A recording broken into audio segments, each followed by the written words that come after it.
Welcome to another edition of Chaplain John with Chaplain John Sayers, featuring special reports and interviews with people doing kingdom ministry in Tulare County and beyond.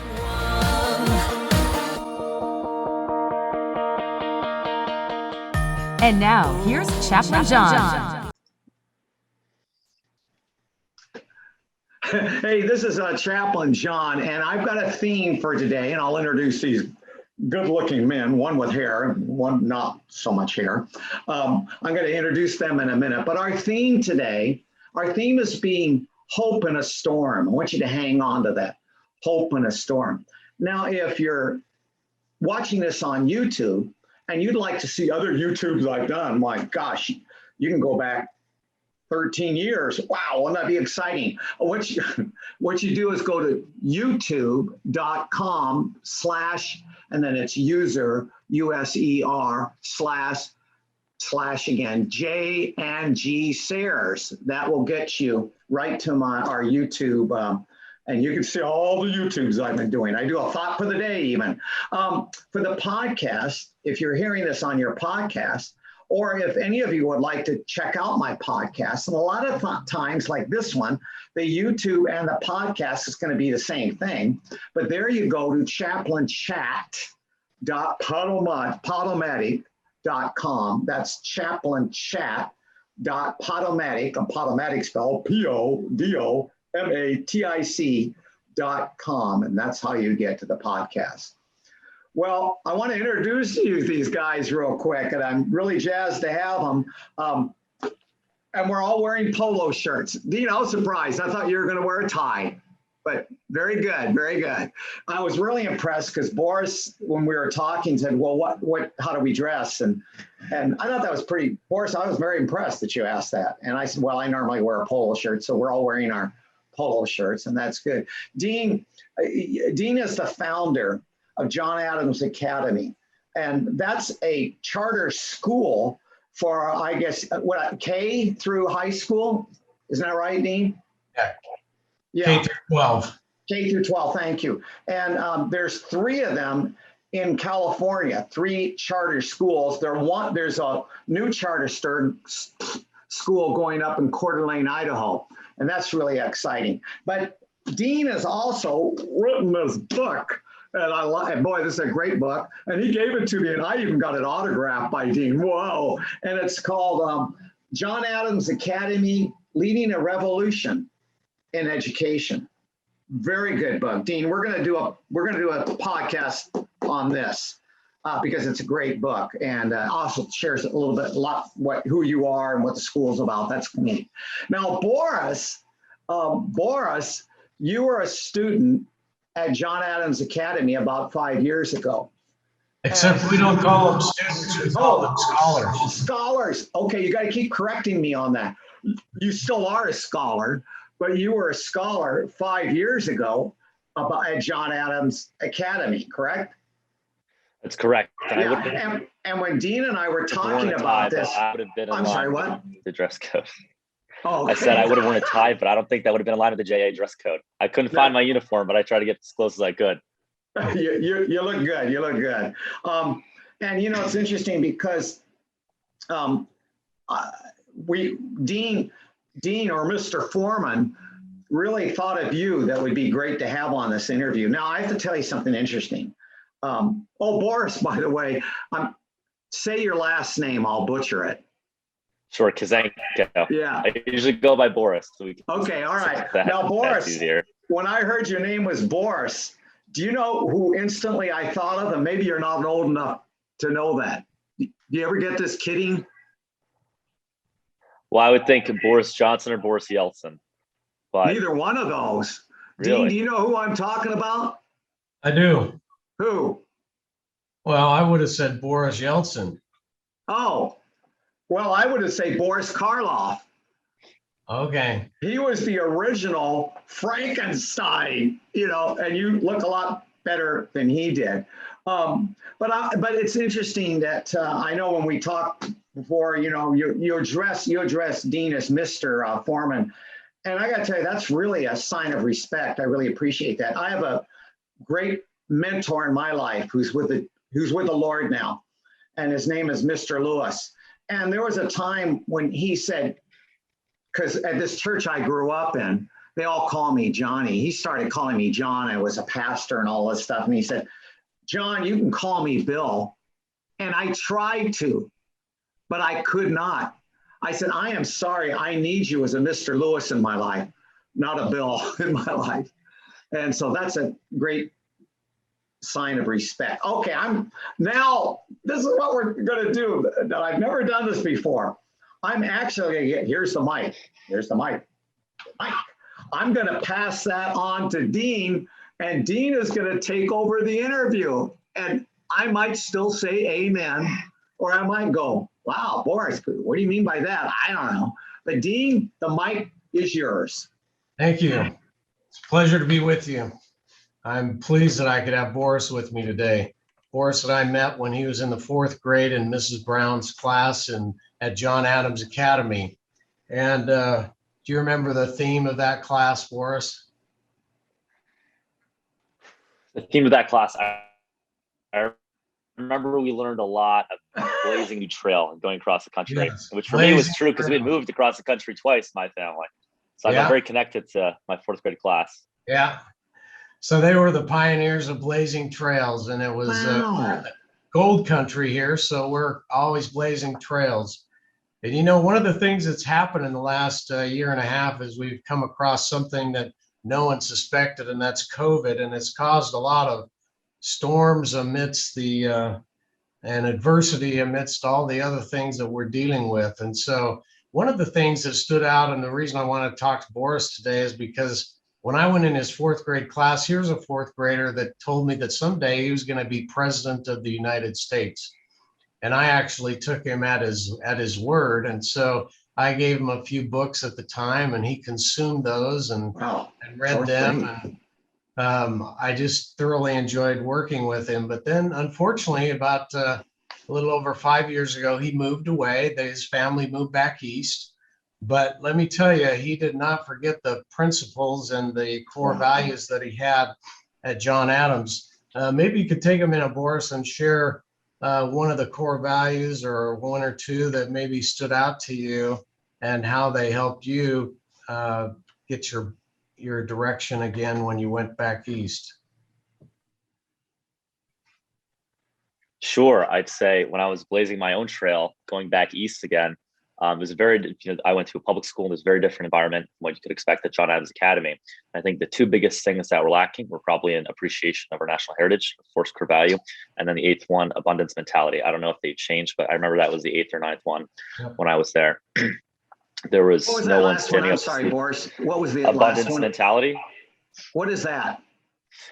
Abundance mentality is the idea. I think there's this school of thought that, it's the world politics, the world economy is a zero-sum game. In order to win, you have to knock someone else down. And like that, John Adams introduced the idea that positive sum game and everyone can benefit from everyone else's ideas. And I think that's not only one of the core values of John Adams, but of the United States as well. And what I saw as I left John Adams and blazing my own trail, if you want to call it that, in Jersey, and when I worked in DC, is in both parties kind of the disparity of both appreciation of our national heritage and that abundance mentality. And with COVID, I think that brought out some of the worst parts of people, and then some of the best parts of people. Wow. As well. Wow. One thing that Boris learned quickly, I think, was that in adversity, one of the first things you do is you serve. You don't raise your hand and say, pick me to lead. I want to lead. Boris just dug right in and started to serve. Could you take a minute, Boris, and talk about the veterans group that you founded and the little bit of the story behind that and why it happened? Sure. So I was at Homedale High School, which is the local public high school in my town. And because I didn't really see that kind of appreciation for national heritage, I thought that was missing. And to kind of instill that in a way that the social infrastructure kind of supported, I started an organization to kind of raise awareness about veterans issues and get students more involved. So we worked with an organization called the GI Go Fund. They had this big fundraiser every year called Jeans for Troops, where you pay $5, you wear jeans, and money goes to this charity that helps veterans find jobs and get them back in the workforce and reintegrate to society. And I think just beyond for money for that, it was important because we had, students we were working with all across New Jersey, and then obviously John Adams, California. I think it was important because in schools where you're lacking, the uniforms and instruction of our founding fathers, just the focus on supporting our vets who have given us so much is not an easy substitute, but it's a step in the right direction of just in our daily lives, helping students remember kind of why we have the freedoms that we do. What I loved about it was this idea of servant leadership, because when you're looking for hope in the midst of storms of life, the first thing that I think that should be done, but is probably the last thing that people think of, is how can I help someone else? They're thinking about helping themselves. And this idea of getting out of yourself or serving first tends to then focus on others. And it actually creates not only hope in others, but helps you find yourself a little bit. And that's what I noticed that it did in Boris's life. Boris, talk a little bit more about this idea of servant leadership and how you've used it in leading the school there where you're at, and making sure that the values of what I would call good government are instilled in the youth. Well, I'm not in school anymore, but I remember I came halfway through the year to Homeville High School, and then I ran and was lucky enough to win the class presidency. And thinking back to our founding fathers, I tried to institute some cost-cutting measures. There were a lot of inactive clubs in our school, which for our school cost school around $3,500 a year, if I was correct, because you need a teacher to staff it, and they have to pay them overtime. So I set up a commission where we would review clubs if they were still active, make sure that we could save the school money to use for other programs. We had some other things, like there was the school shootings that happened in Parkland, Florida, when I was class president, and there was a lot of controversy over what should be done in schools. And I thought the best people to talk to should be the students. So we held a school-wide class forum during the day for about an hour and a half, 2 hours. We were able to get some great feedback on how we can improve school safety. I think I was only in the school for 2 years, but when I moved to DC and I started working in Congress as a legislative staffer, and I got to see really the impact that the core values can have on good governance or the lack thereof, how that can create bad governance. We saw both sides of that this last couple of years. Thank you. Now, are you enrolled in at the university or at the collegiate level right now? Yes. So I will be attending Florida State in the fall. I'm doing my first year abroad in Florence. They have a program like that. So I'll be heading out in 49 days and counting down. That's exciting. Well, Florence is one of those Renaissance places that maybe pioneered this idea of leadership and learning all in one. But as you thought about your experience now going to a congressional office and a college and so forth, how did the principles of hope and servant leadership apply there, do you think? Well, I think it was more, I didn't see much of where it was applied. I think there was a lot of room for opportunity for them to be applied. And I think that's why there's such a, strong distaste with our current government system and the lack of character and values on both sides of the political aisle. I think when you look at kind of how our political system is run today versus what our founders envisioned, with special interest groups and lobbying, I think people just don't really understand and take the extent to how special interests kind of work their way into our political system. And it's interesting because I'm reading, which I don't know if it's in the JA curriculum, it's called The Founders and the Classics, about how the founders, the framers, how they were instructed in classical education, how they use that throughout their daily lives. And all throughout the political discourse, you hear, Alexander Hamilton and Jefferson calling each other Caesar, or they use pseudonyms like Tacitus or Cato in their conferences. But when you look today at how people compare themselves, even in analogies, the left will call the right, fascists, or the other way around. And it just shows how much we strayed from kind of our classical values. And I think what that ultimately shows is that we've lost our strong foundation, and we need to go back to what made this country great in the first place. Good idea. So what classic would you, if you were to say this is a classic that is for our time, what would it be, do you think? I think, there's a lot of great options, and you can't go wrong with a lot of them. But one of them that I've recently reread is Marcus Aurelius' Meditations. I think the focus on servant leadership and duty, giving back to your community, doing the best with a lot that you're given, is something that we can learn a lot from, where we have a keeping up with the Joneses culture created and perpetuated by social media. And although our individualism has made us great as a country, I think success has, too much of anything is a bad thing. And we've seen that a lot developing, through social media, through, excess materialism. And we need to go back to our roots of servant leadership and duty, and making the world safe for democracy, if you will. That's great. I wondered, some of the modern classics that maybe you've worked with as well. Any of those come to mind when you say Dr. Viktor Frankl? Have you read Man's Search for Meaning at all? Or, because I'm thinking in this era of hope and lack of hope, sometimes someone that's been in a concentration camp or other things can give us a little bit of a perspective on where we may be and where we want to go. I haven't read, I'm looking at my library over here, I have not read Man's Search for Meaning, although I'm reading a book called The Origins of Totalitarianism. And I know I've understood some of the message of Man's Search for Meaning. I think if we're looking for inspiration and hope through the storm, one of the things, we can just look back at these last 2 years. I mean, COVID was devastating to our economy, and it really kind of shook us as a nation. But on the bright side, if there's a silver lining, what we saw was the greatest mobilization of resources in this country since World War II. And we saw everybody coming together to a common goal, and we developed, a vaccine and treatments, and kind of controlled this pandemic in only a couple of years, which would be unthinkable, without the resource and technology that we have today. And I think we are headed for a better future outside of this if we can maintain that course. Beautifully stated.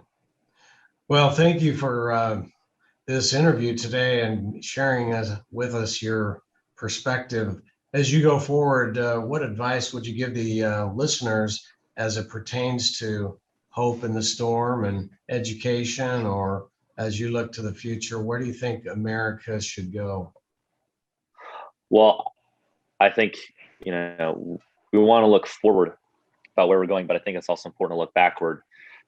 Like I was saying before, the founders, whenever they had issues, they always reference classics, and how would, Cato have dealt with this, or how did they stop tyranny? What were the lessons they learned from Caesar, from Marius when they invaded? And we lack that kind of principled structure and how we, in our daily lives, and how our government is run. And I think we need to call truth to power and go back to our classics that have been time and tested, to have these true values if we want to keep going forward. Yeah, I love that perspective. Cato and Cicero, the great statesmen, of course, of Rome, that wanted it to keep its republic, and they were fighting an uphill battle. And thank you so much for this time together, and reminding us of the importance of the past to inform the future. Back to you, John. Absolutely. Okay, well, I got the mic back. This is fantastic. I'm going to do something I shouldn't do, but I'm going to talk, but I got to get something real quick. So here I am. I think you can still hear me, but I left it over on this other desk, and now I'm coming back because I wanted to put in a little plug. And Dean, you have this Bible. I know our friend Paul Everett's got me onto this Bible. And Boris, I don't know if you've ever heard of the Founder's Bible. And Google it. You have? You I said haven't you had- checked it out. Oh yeah. And anyway, but I just want to put that in, guys. This has been a real blessing for me, and I hope the people watching it too, because Boris, I got to tell you, what's giving me hope right now is knowing that there are young people like you that. And by the way, enjoy your head of hair while you've got it. Just going to throw that out for you. But there's hope. And when I see young people, and we've interviewed a few others at John Adams Academy, haven't we, Dean? And when I see these young people, and you're these young people, I feel like there's hope, and I'm getting out a bit more and seeing hope in people like you. And I want to thank you, how God is using you today. And Dean, you too. I am so jazzed to know you. I know Paul and I both we're very humbled to have you as a friend. And I got an autographed book from you. And what you're doing. And so I want to encourage people watching this, and this is you guys watching this. Go to johnadamsacademy.com. You will see a great video. It's a 4-minute video. And you'll hear about this school and other things. And I want to thank you. And Dean and Boris, I want to thank you for being with us on this interview podcast. Thank you, guys. Absolutely happy to be here. Thank you.